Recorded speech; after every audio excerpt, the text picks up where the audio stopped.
You know what time it is. 90s niggas was getting bodied for starter jackets, yo. I'm not even gonna lie. My mom would not buy me a starter because she didn't want me to get stuck up or whatever like that, yo. I had some bullshit jacket. I ain't gonna feel like I was always fly. You know what I'm saying? I was fly, but I didn't have a starter. Yeah, exactly. It built my character. Yo, for real. Mom, you're the reason why I'm like this right here. Yo, shout out to everybody that came outside on Saturday to the pop-up event for the Negro League hats and the Sportswear Meetup. Yo, shout out to everybody that signed the hat. Salute to all of y'all. Another monumental piece. Yo, outside is still relevant and important. Look how many different people was outside. Yo, we had somebody from Portland. Somebody flew in from Vegas, all different boroughs, people from Jersey, all ages. Yo, did you see the little girl with the Iverson jersey and the Iversons on? No more than 4 years old? Yo, that's what real culture is about. Yo, it fucked me up to see 1992 Huarache trainers outside on the pavement without falling apart. First time in New York, so we have to give him the initiation. We gotta step on your shoes respectfully, and we gotta stab you and say Riverside, motherfucker. Tell her what your name is, where you come from, where you here from, and what's your inspiration. Yo, all right, on Head Heat, visiting from Portland, Oregon. I got on the theme is 92, so sports specialties hat, cross colors, 560s, and the Huarache trainers. First time in New York. So you re-glued the sole yourself. Yep. I'm not like the pros on Instagram, but it worked. Yeah. I use whatever's lying around. I don't like the foam I replace it with is some old Vans insoles, like whatever I got lying around. Then to see a Negro League shirt I haven't seen since I was about 15 years old. Yo, shout out to Derek. Derek always come correct when he come to the meetups. I'm not even going front. He's 3 for 3. 3 for 3 with coming outside with that shit on. Salute to you. Who do I have the pleasure of speaking to? Derek. First things first, where's your cousin? My brother at home. Oh, that's your brother? Yeah, home. Where's your brother? I want to speak to him. Yeah, home. He beat me. He was feeling sick today, so he stayed home. And I hope he feels better. What are we wearing today, and where's your inspiration come from? Underground Railroad Negro League shirt, Levi's. 2010 Dion's, Diamond Turf. And what do we have under the hat? A bunch of hair that I don't want nobody seeing. I feel you, Sway. I feel you. Yo, the art of storytelling is everything, man. Like, that paints the picture vividly. And that's what I like, that what was going on outside on Saturday. People really had a method to their madness. Like Kesey, for instance. The Orioles jersey with the orange 9-5. This is when the Yankees got it shaken. With the second, anyway, that things might cool down. Forget about it. Benitez will look away momentarily and watch Darryl right there. With the Orioles, you feel me? And then I caught these MS95 for $70. You ain't gonna find those real clean. He ain't tell you where he got it from. Oh, no. Because I bought the mic to me, so you ain't gonna know where he got those from. I know where he got it from. I go exactly. Let's see the back of the jersey, though. All right, hold on. Let's tell a story. Huh? You gotta tell a story behind the jersey. So tell a story behind the jersey, as a matter of fact. All right, so this jersey right here is a one of none. I'm gonna keep it real. This was when Marshall Faulk was on a Madden cover. This specific iconic figure whose jersey I have on was gifted this jersey. Not sure if he lost it. Not sure if someone stole it. But I stole it off of eBay. I found it. Right. He will be getting robbed today. Yeah, for sure. So we know anything about 21st Street. What iconic rapper is from 21st Street? You should know this. So I'm going to turn around and show y'all. Right. Snoop Dogg. I thought it was for me. I'm born in the 21st. Yeah. And it's pro cut. See the sleeves. The shit ready to wear. Drake from the Rams. Yo, Snoop, if you see this, hit him up. Yeah, hit me up, Snoop. He gonna send you a pack. It's Hardaway Gang champion and Nike. We got the penny ones here. We also have the what you got on the starter. From what year is this? Yo, listen. We have BK in the building. Tell them what your name is. Said Brother Man, aka Johnny. You already know, man. AKA Yes. You already know I roller skate all day. Empire, shout out. BK, shout out all city, man. Harlem, Queens, Jersey, Tri-State. We all city, man. You already know, son. We may or may not hear him. Come on. Yo, listen. He may or may not know, but I know who this is. This is Teddy. You know what I mean? From NYC Tribe. Yes. I got my hot top 12 years ago because of these guys right here. He may or may not know that. But this is my first time seeing him. But you know what I mean? Tell him what you got on. Yo, what's going on, yo? Teddy J, Fuego, Tribe NYC gang. You already know. Man, I got OG Mets joint, starter joint, Mets baseball joint, Calm joint. You already know. Gotta let them show. Boom. Mets joint. Another Mets joint. 2002 big head shit. Guest joints. OG guest joints on the joint. OG guest. These are not the red ones. Nah, these is OGs. These are in the new shit. This isn't that ASAP Rocky shit. No, this is that. These are ASAP Rocky.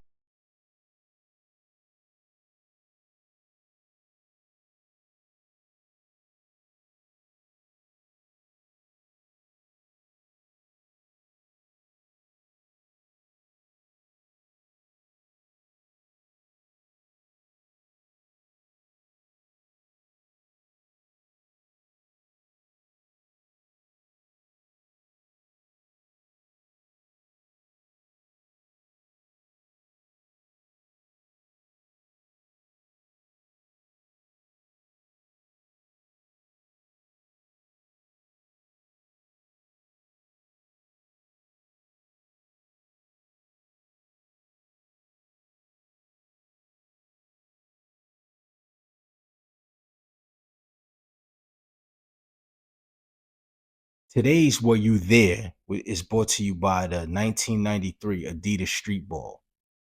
Were you there? Do you remember the street ball? White, gray, and orange. Black suede, white with orange. Black suede, white with teal. Look at this picture right here. This is the same year. It's a dot X. You see, he got the Colorado Rockies t-shirt on. He got on the Nike Air Maestros, right?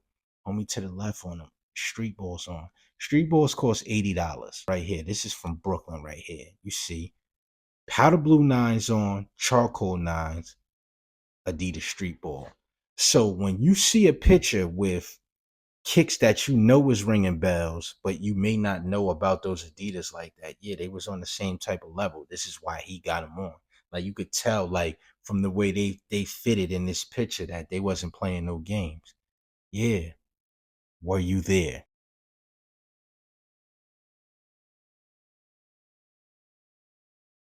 Yo, you ever thought, what does it take to get a sneaker retro? Like, who gets to pick the sneakers to bring to the table?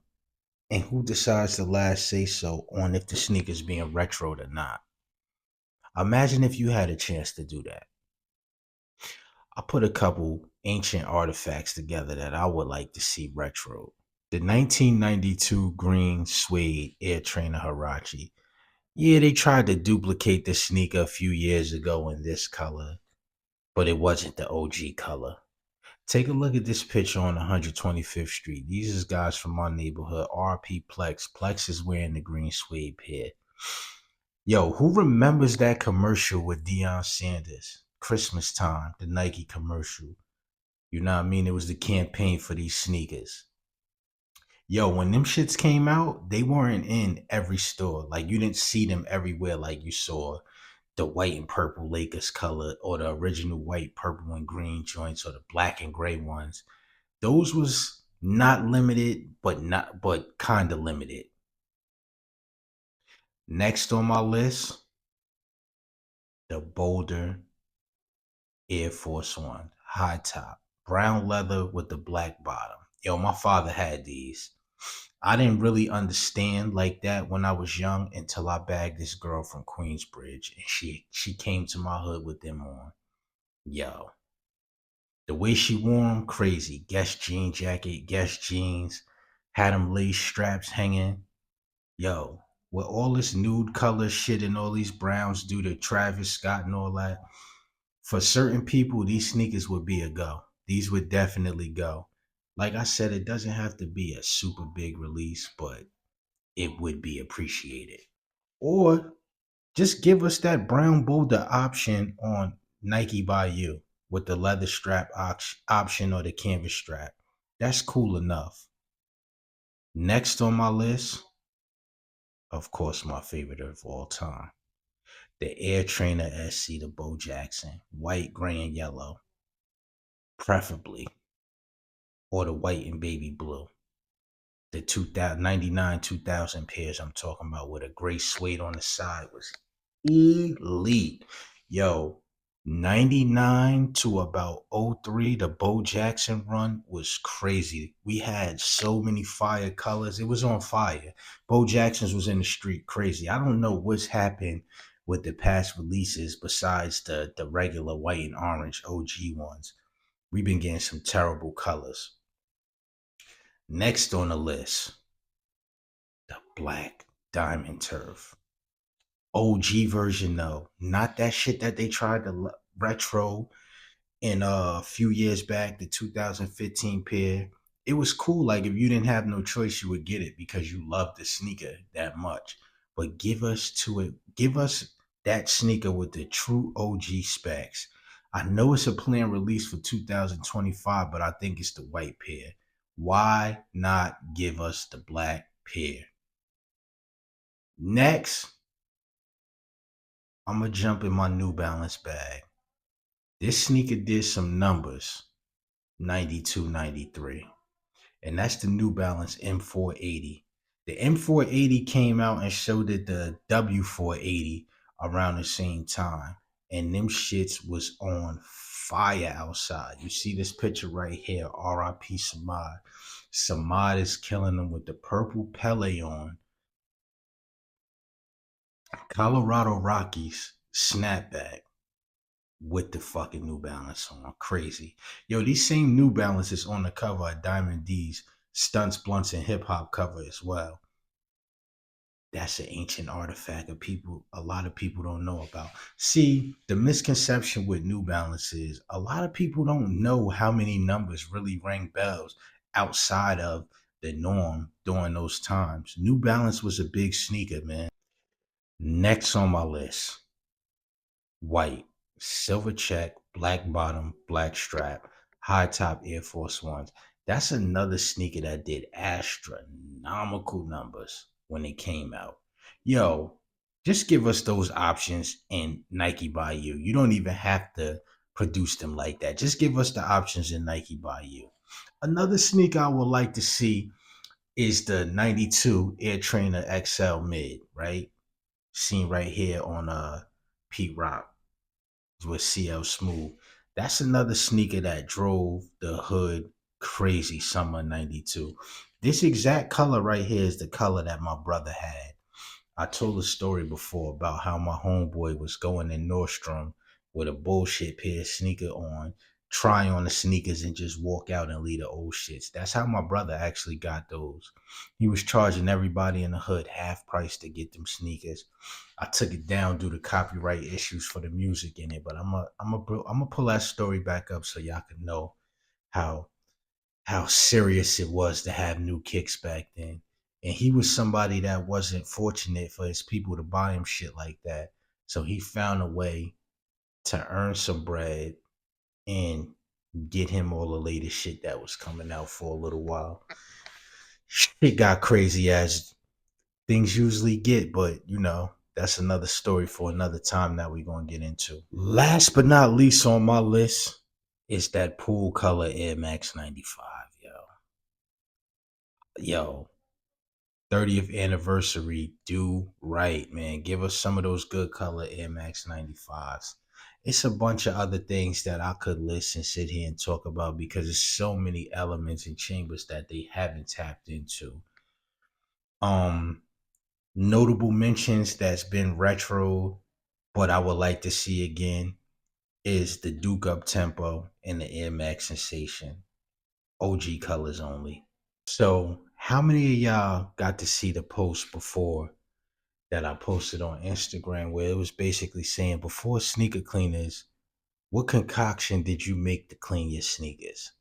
Because all of us made all types of shit to clean our sneakers, all types of little additives we felt was going to do something to make the sneaker white or bring the sneaker back white, whether it was adding toothpaste, adding Comet, soap, dish detergent, whatever, Windex, all sorts of shit.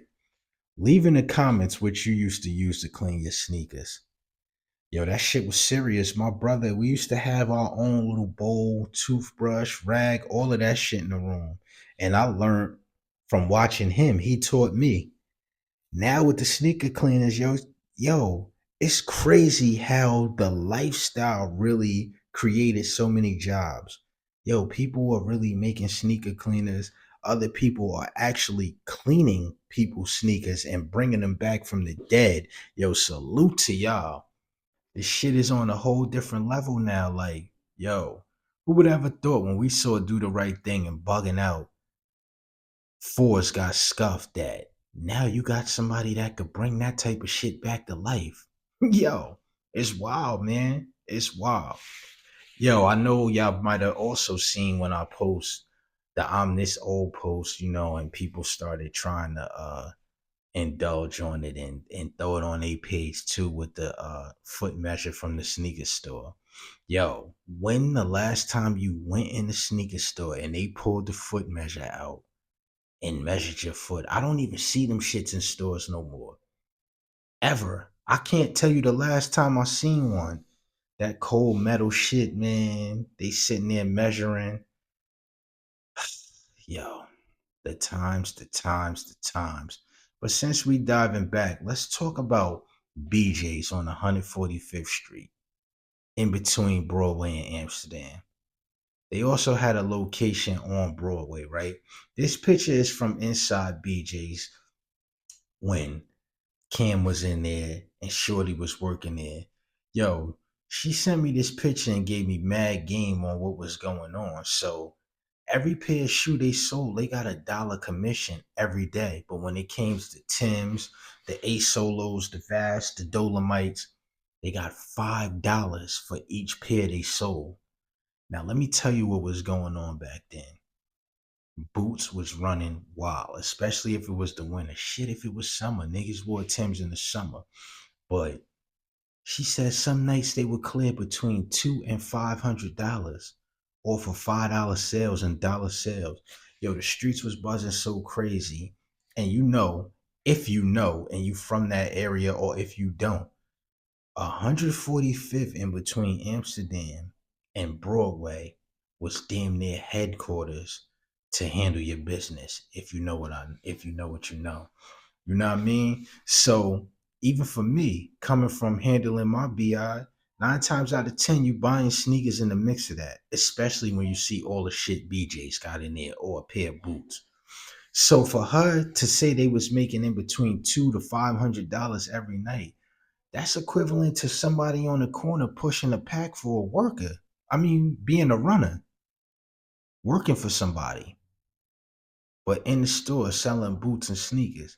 That's why all them girls like BJ's, Blue Jeans, all that shit right there on the hill, they always had the fly young girls working in there, fresh as hell. I see exact. Yo, they was the poster child for the store. They was the walking billboard. You know what I mean? Act like they flirting with you, get you to buy shit. You was buying shit regardless. But sometimes you might just be buying extra shit to show off for the girl. BJ's had a lot of Vast. They had a lot of Gore-Tex boots, man. They had their own account. It's a lot of speculation and a couple things that I heard about that, why the account was gone. But yeah. But yo, let's take it back to 93, right? Yo, Foot Locker was letting people trade in guns for sneakers. Gunners become runners. So if you traded in a hammer, you was getting a pair of kicks, right? $100 gift card, basically, from Foot Locker. Look at all the shit that was out 92, going into 93. You know how many kids probably seen a hammer that was stashed outside in their hood and turned it in to get a crispy pair of sneakers? Seriously. Or you know how many broke hammers they turned in to get a pair of sneakers? That's what I be meaning when I say it's so many different chapters to this culture. I think today is gentrified, and a lot of things is pretty much subculture. And the subculture don't know what happened during the beginning of the culture, which is kind of sad. Like, you need to know your history to know where things is going.